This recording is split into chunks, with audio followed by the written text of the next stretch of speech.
Madam, আপনি কি করছেন? আমি তো আপনার বাড়িতে চাকরি করতে এসেছি। আপনি আমাকে 40,000 টাকা মাসে বেতন দেবেন। আপনি বলছেন বাড়ির কাজকর্ম করার জন্য। আর আপনি আমাকে ঘরের ভিতরে দরজা বন্ধ করে দিলেন কেন? আপনি যদি আমায় 1 কোটি টাকাও দেন তারপরও আমি আপনার এই প্রস্তাব মেনে নিতে পারব না। তারপর ম্যাডাম আমাকে বিছানায় পা দুইটা বেঁধে দিলেন। ম্যাডাম আমার থেকে অনেক বড় ছিলেন, তাই আমি ম্যাডামের সাথে পারি না। তারপর কি হয়েছিল বন্ধুরা, তা জানলে তোমাদের মাথা ঠিক থাকবে না। আমি রাস্তায় জুতা পালিশ করতাম। একদিন একজন বলল, ম্যাডাম এসে বলে, আমার কাছে চাকরি করলে মাসে 40,000 পাবে। আমি রাজি হয়ে যাই আর ম্যাডামের বাড়ি চলে যায়। এত বড় বাড়ি ছিল যেটা দেখে আমি অবাক হয়ে যাই, কিন্তু আরও অদ্ভুত লাগল এটা দেখে যে ম্যাডাম বাড়িতে একা থাকে। ম্যাডাম আমাকে বলল, আমি তোমাকে যে কারণে আমার বাড়িতে এনেছি, মানে তোমাকে যে চাকরিটা দিব সেটা হলো রাতে তুমি আমার পাশে ঘুমাবে, আমার খেয়াল রাখবে। ম্যাডামের কথা শুনে আমার আর বুঝতে বাকি ছিল না ম্যাডাম আমার কাছ থেকে কি চায়, তাই আমি বারণ করে দিয়ে ফিরে চলে যাচ্ছিলাম। তখন ম্যাডাম বলতে থাকে, এই ঘরে তোমার জন্য একটা উপহার আছে, সেটা নিয়ে যাও। তারপর আমি ঘরে যেতেই ম্যাডাম আমার সাথে জোর করে। বন্ধুরা, মূল ঘটনাটি শুরু করার আগে তোমাদের কাছে ছোট্ট একটা অনুরোধ, তোমরা যারা এখনও চ্যানেলটি সাবস্ক্রাইব করনি তারা এই ভিডিওতে একটি লাইক করে চ্যানেলটি সাবস্ক্রাইব করে পাশে থাকবেন। তাহলে আসল ঘটনাটি শুরু করি। আমার নাম জাকির। আমি অনেক গরিব ছিলাম। আমার না কোনো গুণ ছিল, আর আমাকে না লেখাপড়া শেখানো হয়েছিল। আমার একটা বোন ছিল যার নাম ছিল জুয়েনা। সে অনেক সুন্দরী ছিল। এই পৃথিবীতে আমাদের ভাই বোনের আর কেউ ছিল না। কিন্তু আমাদের কপাল এত খারাপ ছিল যে বাবা মা একে অপরের সাথে বিশ্বাসঘাতকতা করে। প্রথমে বাবা এমন করল, তারপর মা বাবার সাথে প্রতিশোধ নিতে মা ও বিশ্বাসঘাতকতা করেছিল। তারপর একদিন বাবা তাকে হত্যা করে আর নিজেও মরে যায়। তারা নিজেরা তো মরে গিয়ে বেঁচে গেল, আর আমাদের এই পৃথিবীতে একলা ফেলে গেল। আমাদের কিছু আত্মীয় ছিল, কিন্তু তারা আমাদেরকে খারাপ সময় নিয়ে হাসাহাসি করত। এজন্য আমরা কখনো তাদের কাছে সাহায্য চাইনি। আমার সে বাড়ি বাড়ি টিউশনি পড়তে যেত, আর আমি জুতো পালিশ করতাম। এভাবে আমাদের সংসার চলত। যখন আমার বোন বলল আমি লোকের বাড়িতে গিয়ে টিউশন পড়ান, তখন আমি চিন্তায় পড়ে গেলাম যে যুবতী মেয়ে বাইরে যাবে। আমার বোন ব্যাচ করে এ পর্যন্ত বাচ্চাদের পড়ানো শুরু করে দেয়। বাড়িতে গিয়ে পড়ালে মাসে 6,000 করে দিত। এত টাকা তো আমি উপার্জন করতে পারতাম না। ভাবলাম এখন থেকে বোন বাড়িতে গিয়ে পড়াবে। বাড়িতে গিয়ে তো পড়াচ্ছে, কোনো অফিসে তো আর যাচ্ছে না। আর তাদের আমি চিনতাম, কারণ বোনের বান্ধবীর আত্মীয় ছিল। যার বাড়িতে পড়াতে যেত আমার বোনের বান্ধবী আমাদের বাড়িতে আসা যাওয়া করত। এজন্য আমি রাজি হয়ে গিয়েছিলাম। তার জন্য আমি বাধ্য ছিলাম। জুয়েনা বলল, তারা অনেক বলল আমাকে ঠিক করে সেজেগুজে যেতে হবে, আমাকে 1-2টা জামা বানাতে হবে। আমি টাকা ধার নিয়ে বোনের জন্য 2-3টা জামা বানিয়ে দিই। তারপর সে পড়াতে যেতে থাকে, আর আমি রাস্তায় জুতো পালিশ করতে থাকি। এমন করে 6-7 মাস কেটে যায়। আমার বোনের টাকা তারা 2,000 বাড়িয়ে দেয়। এখন আমার বোন মাসে 8,000 উপার্জন করে। আমরা বাড়িতে দুজনে থাকতাম। এজন্য আমাদের সংসার চলে যেত। কখনো ঘরের সবজি না থাকলে আমরা সেদিন শুকনো রুটি খেয়ে নিতাম। কিন্তু আমি জানতাম এভাবে জীবন চলে না, কারণ বোনের 19 বছর বয়স হয়ে গিয়েছিল। আমাকে বোনের বিয়ে দিতেই হবে। কিন্তু এভাবে কিছুই হচ্ছিল না। একদিন রাস্তায় বসে জুতো পালিশ করছিলাম, তখন আমার কাছে এক ম্যাডাম আসে। আমি অবাক হয়ে ভাবি যে ম্যাডাম এদিকে কেন আসছে, কারণ আমি ম্যাডামদের জুতা পালিশ তো করতাম না, আর ম্যাডামদের জুতা পালিশ করা লাগে না। কিন্তু সেই ম্যাডাম আমার কাছে এসে থেমে গেল। কিছুক্ষণ আমার দিকে তাকিয়ে কিছু একটা ভাবতে ভাবতে ভাবনার হারিয়ে গেল। আমি জুতোর দোকানের সামনে বসতাম। জুতোর দোকান অনেক বড় ছিল, এজন্য সামনে বসতাম। দোকানের সামনে একটা বসার জায়গা ছিল, সেখানেই বসে পড়ল। তাকে দেখে অনেক বড়লোক মনে হচ্ছিল। তার বয়স 35 হবে। সে রঙিন চশমা পরেছিল, আর আমি জানতাম না যে সে রঙিন চশমা পরে আমাকে দেখছিল। আমিও আমার বোনের মতো দেখতে সুন্দর ছিলাম। আমি যখন জন্মেছিলাম সবাই আমাকে দেখে বলেছিল যে অনেক সুন্দর ছেলে জন্মেছে, কিন্তু কঠিন সময়ের জন্য আমার মুখের সৌন্দর্যটাই বদলে গেল। এখন আমাকে দেখে মনে হয় আমি যেন সবসময় চিন্তায় থাকি। সে কারোর অপেক্ষা করছিল আর বারবার ঘড়ির দিকে তাকাচ্ছিল। সে আমাকে বলেছিল এখানে বসে কত পয়সা উপার্জন করা তার সময়কার ছিল না, এমন মনে হচ্ছিল দেখে। সেজন্য মনে হয় সে সময় কাটানোর জন্য আমার সাথে কথা বলতে থাকে। আমি বললাম খুব কম, কিছু না কিছু হয়ে যায়। সে আবার জিজ্ঞাসা করল কত টাকা? আমি বললাম 5,000 টাকা। সে বলল পরিমাণে নিশ্চয়ই সংসার চলে না। আমি বললাম হ্যাঁ চলে না, কিন্তু চালাতে হয়। আমি আর কোনো কিছু পারি না। আমি প্রথমে মজুরের কাজ করব ভেবেছিলাম, কিন্তু কাজ পাই না। মজুরি লোকই কাজের জন্য বসে থাকে। সে বলল তোমার যখন কাজের এত দরকার, আমি তোমাকে কাজ দেব, আমার বাড়ি গিয়ে কাজ করবে।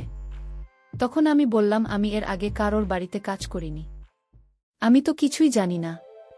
সে বলল খুব বেশি কিছু জানার দরকার নেই, এমন কোনো বিশেষ কাজ নয়, কিন্তু টাকা খুব ভালোভাবে। আমি বললাম কত টাকা পাব? সে বলল 40,000 পাবে। এ কথা শুনে আমার হাত থেকে জিনিস পড়ে গেল। আমি অবাক হয়ে গেলাম। তার কথা শুনে আমি বললাম আপনি শুধু বাড়ির কাজকর্ম করার জন্য আমায় 40,000 দেবেন? ঘরের এমন আর কি বাকি কাজ থাকে? হয় ঘর মুছতে হয়, না হলে বাড়ি দেখাশোনা করতে হয়, না হলে শাকসবজি আনতে হয় এই কাজের জন্য। এত টাকা তো কোনো অফিসার টাকা পায় না। আমি বললাম আপনি নিশ্চয়ই আর কি করছেন, গরিব মানুষের সাথে আর কি করবেন না? ভগবান আপনাকে সবকিছু দিয়েছে, এর মানে এই নয় যে আপনি আমাদের সাথে এরকমই আর কি করবেন। সে বল আমি তোমার সাথে আর কি করছি না, আমি সত্যি বলছি তোমাকে 40,000 টাকায় দেব। এজন্য বেশি দিচ্ছি যাতে তোমার সাহায্য হয়, কারণ আমাদের বড়লোকদের তো জীবন এমনিতেই কেটে যায়। আমিও শান্তি পাব যে আমি কোনো ভালো কাজ করেছি, আর তোমার সাহায্য হয়ে যাবে। কেউ যদি আমাকে এত পয়সা দান দিতে চায়, এটা তো ভালো কথা, কারণ এতে আমার অসম্মান হবে না। যে আমাকে দান দেওয়া হচ্ছে আর তারও দান করা হয়ে যাবে, আর এতেই আমার সংসার চলে যাবে। যদি সে মাসে 7 থেকে 10,000 টাকা দিত, আমাকে দিত, তাতে আমার কোনো লাভ হতো না। কিন্তু 40,000 দিলে তো আমার বোনের ভবিষ্যৎ করতে হবে। আমি তাকে অনেক ধন্যবাদ জানালাম। সে বলল আমার নাম রাত্রি, তোমাকে এখনই আমার সাথে যেতে হবে। আমি তোমাকে ঘরের সকল কাজ বুঝিয়ে দেব, তুমি কালকে থেকে বাসার কাজে চলে আসবে। আমি বললাম ঠিক আছে। আমি অনেক খুশি ছিলাম। আমি ভগবানকে ধন্যবাদ জানালাম। সত্যি কথা বলতে আমি কখনো বিশ্বাস করতে পারছিলাম না। আমার মনে হচ্ছিল যে আমি কোনো স্বপ্ন দেখছি। আর ও আমাকে ম্যাডাম বলল তুমি প্রথম মাসের টাকা অ্যাডভান্স নিতে পারো। আমি বললাম অসুবিধা নেই, আমি আপনাকে বিশ্বাস করি ম্যাডাম। নিজের সাথে আমার গাড়িতে করে তার বাড়ি নিয়ে গেল। উনার অনেক বড় গাড়ি ছিল, সেই গাড়ির পিছনে অবশ্য জায়গা ছিল। আমি তার গাড়ির পেছনে বসার জায়গায় বসে তার সাথে বাড়ি চলে গেলাম। তার বাড়ি দেখে আমি অবাক হয়েছিলাম, অনেক বড় বাড়ি ছিল। আমি যদি তার বাড়ি ঘর মুছে দেই তবে 40,000 তেমন কিছু না। বাড়িটা অনেক সুন্দর ছিল। কিন্তু যখন আমি ঘরে গেলাম তখন ম্যাডাম বলল তোমাকে ঘর মুছতে হবে না বা খাবার তৈরি করতে হবে না। এই সমস্ত কাজের জন্য আমি আগে থেকেই 2 লোক ঠিক করে রেখেছি। তুমি শুধু তাদের দিয়ে কাজ করা বেরোজগার সবজি নিয়ে আসবে, আর দেখবে যে বাকিরা ঠিকঠাক বাড়িতে কাজ করছে কিনা। আজ থেকে তুমি আমার বাড়িতে দেখাশোনার কাজ করবে। আমি ভাবছিলাম এটা তো অনেক সহজ কাজ, কারণ আমাকে তো কোনো কাজই করতে হবে না, অন্যদের দিয়ে কাজ করাতে হবে। আর রইল বাকি বাজার থেকে সবজি আনা। এত বড় বাড়িতে তোর সবজি গাড়িতে আসে নিশ্চয়। আমি ভাবলাম যে ম্যাডামকে বলি আপনি তো আমাকে অনেক বেশি পয়সা দিচ্ছেন। তারপর ভাবলাম না, সে যখন নিজে থেকে আমাকে এত টাকা দিচ্ছে আর তাতে তার কোনো সমস্যা নেই, আমার এত ভাবার কি আছে। ম্যাডাম বল কাল থেকে তুমি রোজ বাড়ির কাজে আসতে পারো, আর রাতে যদি তুমি এখানে থাকতে চাও তাতেও আমার কোনো অসুবিধে নেই। আমি বললাম যে এই ব্যাপারে আমি আপনাকে ভেবে জানাবো।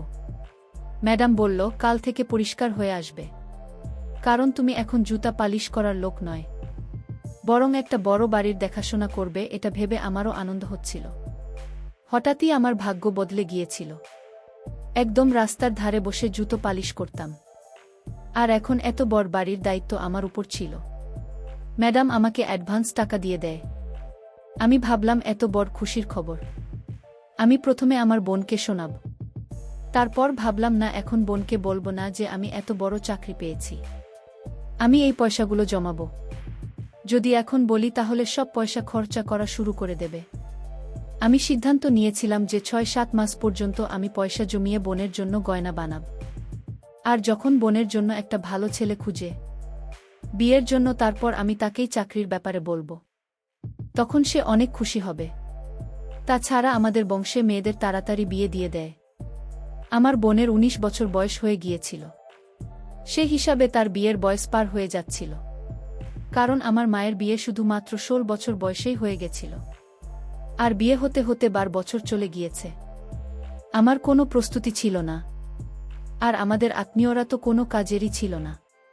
কিন্তু কথা শোনাতে সবার আগে ছিল তারা বলতো আমি নাকি আমার বোনকে বাড়ি বানিয়ে দেব। আর তার বিয়ে হবে না। কি করে হবে? তার কাছে তো কোনো পরিচয় নেই। আমি সবার মুখ বন্ধ করতে চাইতাম। আর সবাই জানতে পেরেছিল যে আমি আমার বোনের জন্য অনেক চমৎকার জিনিস বানিয়েছি।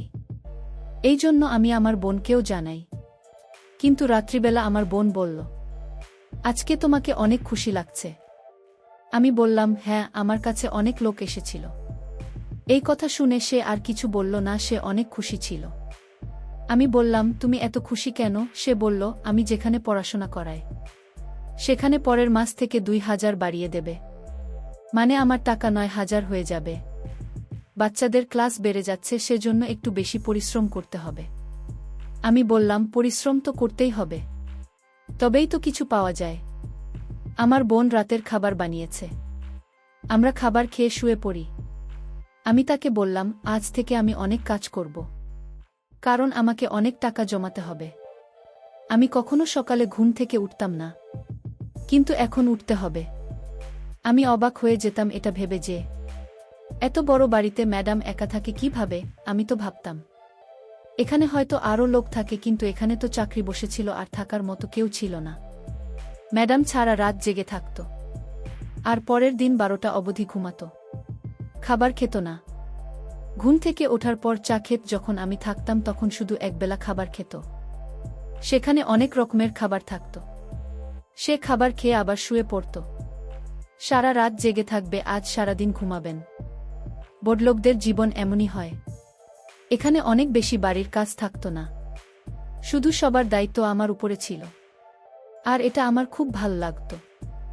একদিন আমি সব জানতে চাই। আর আমাকে যে টাকা দেওয়া হয়েছে সেখান থেকে ২,০০০ বেঁচে যায়। আমি ম্যাডামকে ফেরত দিতে গেলে ম্যাডাম বলল, রেখে দাও, এটা তুমি উপার্জন করছো।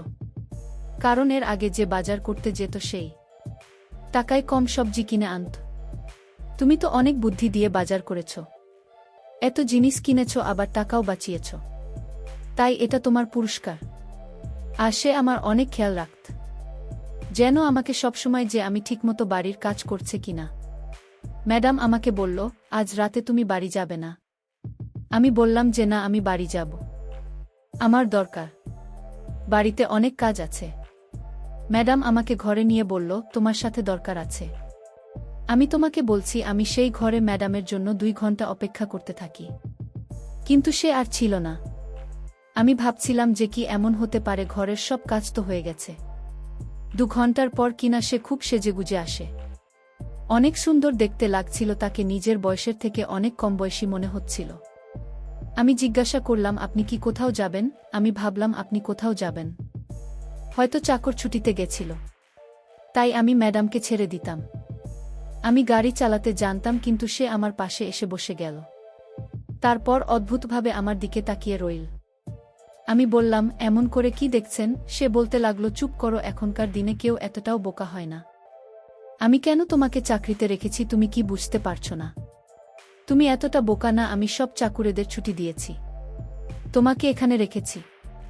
আমি তৈরি হয়ে এসেছি। কেন এসেছি তুমি কি বুঝতে পারছো না? তুমি কোনো ছোট বাচ্চাও নয়, তোমার বয়স ১৭ হবে। আমি অবাক হয়ে গেলাম, অনেক চিন্তিত হয়ে গেলাম। ম্যাডাম বলল, তোমার কিছু হবে না। আমি তোমাকে গাড়িতে নিয়ে ঘুরছি, এতে তুমি খুশিই না? আমি বললাম, না, আমি এরকম করি না। আমি সেখান থেকে চলে যাওয়ার চেষ্টা করলাম, তখন সে আমাকে বলল, আমি তাকে বারণ করেছিলাম।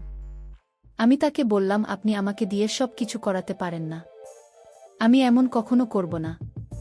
আমি আপনাকে নিজের ম্যাডাম মনে করি। আপনার জন্য আমার মনে অনেক সম্মান আছে।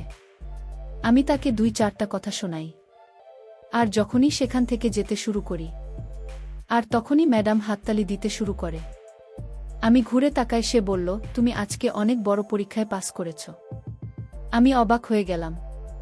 আমি বললাম, কি পরীক্ষা? সে বলল, আমি তোমার পরীক্ষা নিচ্ছিলাম, যেটাতে তুমি পাশ করে গেছ।